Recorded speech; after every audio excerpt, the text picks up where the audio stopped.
আজকে প্ল্যানবিহীন চলে গেলাম লামুতে। কি করলাম, কি কিনলাম তা নিয়ে আজকের ব্লগ।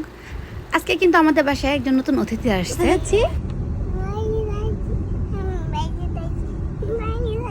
নমি বাইরে যাচ্ছে।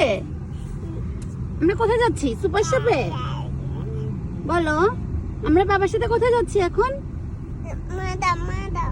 মা দিচ্ছি তো, মা কথা বলছি তো। মামা মামা গাইস না, মামা মামা। মাশাআল্লাহ আমার মেয়েটা এত দুষ্ট হয়েছে। দুষ্টের সাথে সাথে মাশাআল্লাহ সে অনেক অ্যাক্টিভও। যখনই ভাইয়া আমাদের বাসায় আসছে, মানে আরিফ আমাদের বাসায় আসছে, তখনই সে বলতেছিল যে কায়েস আসছে, কায়েস আসছে। মানে কায়েস হচ্ছে ওর বাবার আরেকটা বন্ধু। সে মনে করে যে বলছে যে কায়েস আসছে, সেটাতে আমরা অনেক বেশি অবাক হয়ে গেছিলাম, কারণ অনেকদিন সে কায়েসকে দেখে নাই, তার বয়সটা নিতান্তই অনেক কম।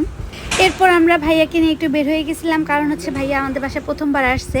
আর বাসায় আসলে তো ঘরে থাকতে মন চায় না, একটু বের হতে মন চায়।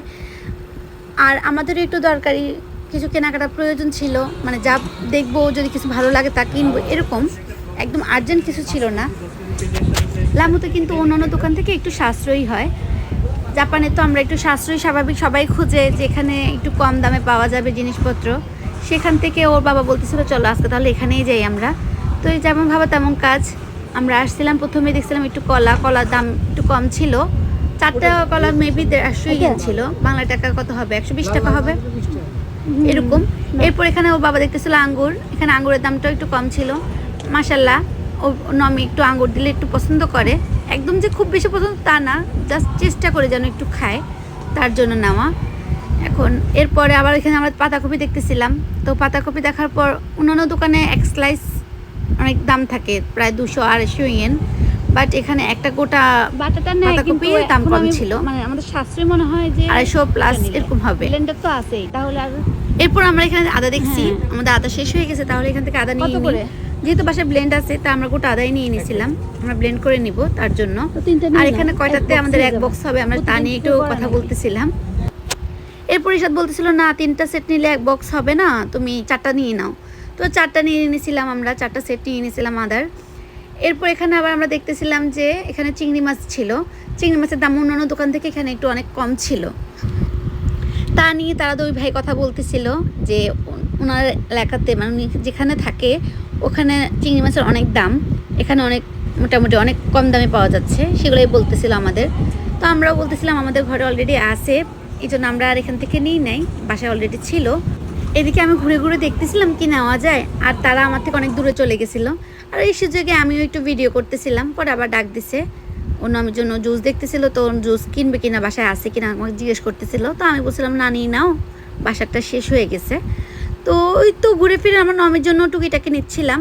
আর এখন ওইখানে আবার ডেট দেখতেছিল, যেহেতু নমি সবসময় খায় না, নষ্ট করে, তো একটু লং টাইম ডেট নিলে দেখে নাও, মানে নষ্ট হবে না, তাও আমরা ওকে 1-2টা করে দিতে পারবো। এরপর এখানে আমরা অনেক রকমের দেখতেছিলাম, কেক প্লাস হচ্ছে বেকারি আইটেমগুলা, কিন্তু সব তো নেওয়া যায় না, কারণ হচ্ছে হালাল হারামের একটা ব্যাপার থাকেই। আমি আরও অনেক সুপার শপেই যাই, কিন্তু আমার এই সুপার শপটা একটু ভালো লাগে, এখানে স্পেস থাকে, মানে নিজের মতো করে হেঁটে দেখা যায়। কিন্তু অন্যান্য সুপার শপে গেলে আমার কাছে ছোটো মনে হয় স্পেসগুলা। যাই হোক না কেন, এখানে আবার ওই যে ওর বাবা বললাম না, নমির জন্য আমরা মূলত কেনাকাটা করতেছিলাম। এখানে আবার কেক দেখছিলাম, তো কেক আমারও পছন্দ বেশ, আর নমি যদি কিঞ্চিত খায় তাহলে খাবে, এরকম আর কি। বলেন তো আপনাদের কাছে এই সন্দেশগুলো কেমন লাগতেছে? এটা কিন্তু সন্দেশ, কমেন্ট করে অবশ্যই জানাবেন এটা কেমন লাগে আপনাদের কাছে। যাই হোক না কেন, আমরা আমাদের ফ্রেন্ড সার্কেলের মধ্যে কিছু হিন্দু ফ্রেন্ড সার্কেল অবশ্যই থাকে, তো আমরা পূজাতে এই ধরনের নকশার সন্দেশগুলো দেখতাম। এরপর হচ্ছে ভাইয়া আবার চলে গেছিলো, এখানে পপকর্ন দেখে চলে গেছিলো, বলতেছিল বাংলাদেশে এগুলোর দাম কেমন হবে। তা আমি বলছিলাম ছোট মিনি প্যাকেটগুলা স্বাভাবিকভাবে কত হবে, 10 টাকা করে নেয়, ছোট একদম ছোট মিনি প্যাকেটগুলা। তো ভাইয়া বলতেছিল এখানে তো অনেক বেশি, তো বাংলাদেশ থেকে এখানে কিন্তু দামটা অনেক বেশি। তো আমি বলতেছিলাম আমার কাছে মনে হচ্ছে তো সেম। তো পরে ভাইয়া বললো না ভাবি, এখানে দামটা একটু বেশি, তো স্বাভাবিকভাবে জাপানে তো দাম একটু বেশি হবেই। আর এই যে আমরা এখানে চলে আসছিলাম কিছু ফ্রুটস নেওয়ার জন্য, ড্রাই ফ্রুটস। এখানে এগুলো মূলত হচ্ছে 1 গ্রাম 2 টাকা করে, যার যতটুকু যে পরিমাণ যেটা পছন্দ ওটা ওই পরিমাণ নিয়ে একসাথে প্যাকেট করে নেবে আর কি। তো এখানে রিশাদ দেখার সাথে সাথে বলতেছে একটু নিয়ে নিই, তোমার কোনগুলো ভালো লাগে। তো আমি বলছি আমার এতগুলো ভালো লাগে না, তোমার যেটা ভালো লাগে ভাইয়া যেটা ভালো লাগে তুমি নাও তোমার পছন্দ মতো। তা সে খুঁজে খুঁজে নিচ্ছিল তার পছন্দ অনুযায়ী, এক একটা এক এক ফ্লেভারের নিচ্ছিল।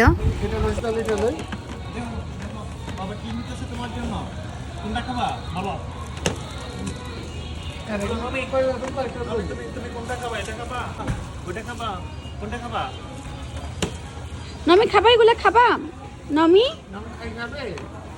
নমি নমি এখন কি জানি সে আঙ্গুরের দিকে তাকায় আছে, আঙ্গুর খাওয়া নিয়ে গেছে। সে বিল দেয় না কিন্তু আঙ্গুর খাচ্ছে। এদিকে নিজের জন্য নেওয়া শেষ, মানে নিজের জন্য বলতে আমার জন্য প্লাস ওর জন্য, আর যেহেতু ভাইয়া আছে আমরা সবাই মিলেই খাবো। কিন্তু মেয়ের জন্য কিছু নেওয়া হয় নাই, মানে কিছু নেওয়া হয় নাই, কিন্তু আমি এই জন্য বলতেছি ওর জন্য আমরা এখন পর্যন্ত চকলেট নিই নাই। আর যেহেতু এখানে আমরা এটা দেখছিলাম তো ভাবতেছিলাম তাহলে আমরা বিভিন্ন রকমের জেমস এখান থেকে একসাথে নিয়ে নিই, ওর যেগুলো পছন্দ করে। আর জেমস বলতে তো সে অনেক বেশি পছন্দ তার, তোর বাবা বিভিন্ন রকমের জেমস খুঁজে খুঁজে নিচ্ছিল তার মেয়ে যেগুলো পছন্দ করবে। যেহেতু 1 গ্রাম 1 টাকা, আর এখানে পাশে হচ্ছে একটা মেশিন আছে, এখানে যতটুকু আমরা নিব চলো তা ওইদিকে ওই চলো এবার। মেশিনের মধ্যে রাখলে, মানে কতটুকু কত পরিমাণ কত গ্রাম নিচ্ছি ওই মেশিনের মধ্যে রাখলে দাম সহ বের হয়ে আসবে। মানে একটা মেশিন আছে আপনাদের দেখাচ্ছে, চলেন আপনারা দেখেন কিভাবে আমরা এটা পরিমাপ করি। যে টোকেনটা বের হবে ওটা আমরা প্যাকেটের গায়ে লাগাই দিব, আর যখন বিল পে করব তার বারকোড দেখে তখন একসাথে বিলের টাকা নিয়ে নিবে। দেখছো আমি জানি, আমি সব জানি, আমি সর্বজান্তা।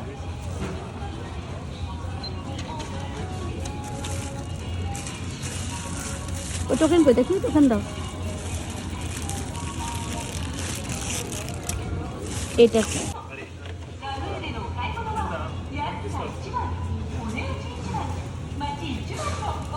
এটি দেখেন নেওয়া শুরু করছে তো নিচ্ছে, একটার পর একটা নিচ্ছে।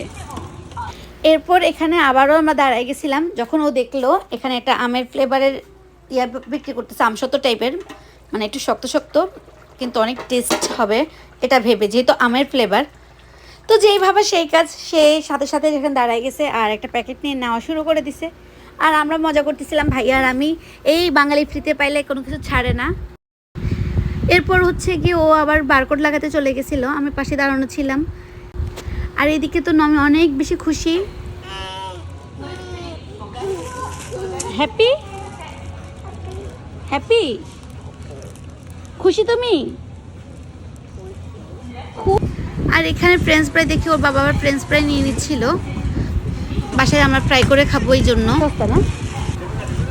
আর এই যে দেখেন আমার মেয়েটা ভাইয়া আসার সাথে সাথে ভাইয়ার এত ভক্ত হয়েছে, বারবার আমি ভাইয়ার কাছ থেকে ওকে আমি নিয়ে আসি, মানে আমার কাছে নিয়ে আসি, খাওয়াবো বা ঘুম পাড়াবো বা ভাইয়া একটু রেস্ট নেবে না, সে তার কাছেই যাবে। মনে হচ্ছে মানে তার আরেকটা সঙ্গী পাইছে। স্বাভাবিকভাবে এখানে তার মানে আমি আর ওর বাবা ছাড়া তো আর তেমন কেউ নাই, সেখান থেকে ভাইয়াকে দেখে তো সে অনেক বেশি খুশি, মানে একজন মানুষ পাইছে তার কাছে যেতে পারবে, এটাই হচ্ছে সবচেয়ে বড় কথা। এরপর এখানে আমরা চাউলের দাম নিয়ে একটু কথা বলতেছিলাম, যে পরিমাণ দাম বাড়ছিল, এখন অবশ্য অনেকটা কমে আসছে। এরপর আমরা আবার এখান থেকে একটা কোক নিয়ে নিয়েছিলাম। এত রকমের চিপস আছে, এত রকমের চিপস, কিন্তু আমরা এই চিপসগুলো খেতে পারি না। তার একটাই কারণ, এখানে হালাল আর হারামের কারণে। এগুলো ম্যাক্সিমামই হারাম, মানে আমরা মুসলমানদের জন্য এটা খাওয়া নিষেধ, তার জন্য আমরা খেতে পারি না। এত এত চিপস, কিন্তু তার জন্য তাও আমরা বাংলাদেশকে অনেক বেশি মিস করি। এই তো আমাদের কেনাকাটা শেষ, এখন আমরা বিল পে করব, আর ও চলে গেছে কাউন্টারে। আর এইদিকে দেখেন নমিত ওর মামার সাথে অনেক বেশি মজা করতেছিল, এখানেও আমাকে সাইড দিচ্ছিল, আমি ওকে সাইড দিচ্ছিলাম, এরকম বারবার দুজনে একই পাশেই চলে যাচ্ছিলাম। যাই হোক না কেন, এরপর ও আবার হচ্ছে ওগুলো সব শেষ করার পরে বিল পে করবে, তার জন্য ও দাঁড়ায় ছিল। আর ওইদিকে তো নমি ভাইয়ার কোলেই ছিল, সাফওয়ান মাশাআল্লাহ আমার একটু কান্না করতেছিল না, ও স্ট্রলারে ছিল। আর আমি যে আমার জনাবের ভিডিও করতেছিলাম। এখানে বসবে না? এখানে বসো। ভাইয়া ওকে বলছিল এখানে বসার জন্য, কিন্তু সে এখানে বসবে না, সে কিন্তু এখানে তুমি বসবে না, সে কার ভাইয়ার কোলে কোলেই বসছো, থাকবে। তুমি যখনই কার ওকে কোলে বসানোর বসছো? চেষ্টা করে সে আবার কোলে উঠে যাবে।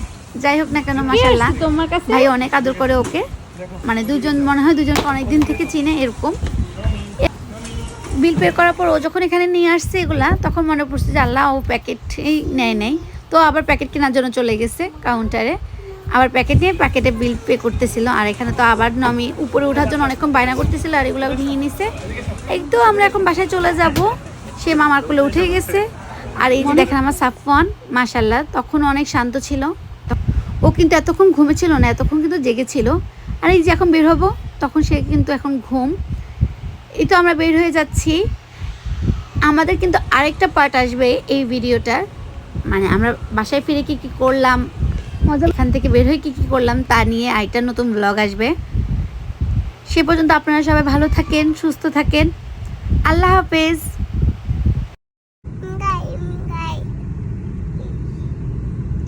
আমি গাড়ি চিনি না, তুমি একা গাড়ি চিনো।